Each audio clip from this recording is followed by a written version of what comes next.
અંકલેશ્વર નજીક કોસંબડી ખાતે આવેલ એપલ પ્લાઝા સ્થિત રાજહંસ સિનેમામાં ગતરોજ ચાલુ ફિલ્મ દરમિયાન અચાનક ભીષણ આગ ભભૂકી ઉઠી હતી। સિનેમાના સ્ક્રીન નંબર 3માં આગ લાગતા જોતજોતામાં સમગ્ર હિસ્સો આગની લપેટમાં આવી ગયો હતો।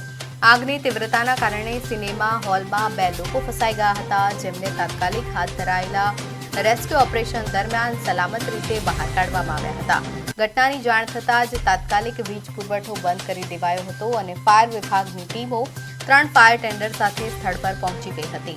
ફાયર ફાઇટરોની આશરે 2 કલાકની ભારે જહેમત બાદ આગ પર કાબુ મેળવાયો હતો।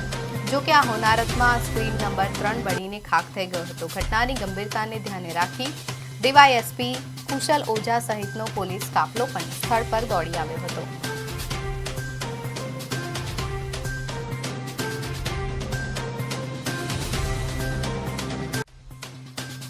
કલાકે અમને એક ફાયર કોલ મળ્યો હતો કે રાજહંસ સિનેમામાં સ્ક્રીન નંબર 3માં કંઈક આગ લાગેલ છે।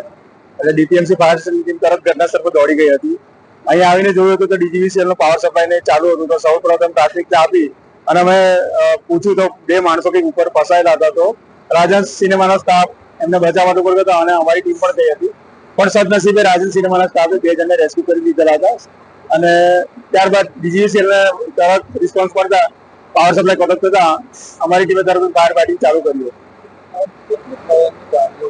અંદાજિત 3 જેટલા ફાયર ટેન્ડર અમે ફાયર ફાઇટિંગમાં યુઝ કર્યા છે અને હાલ કુલિંગ ઓપરેશન ચાલુ છે।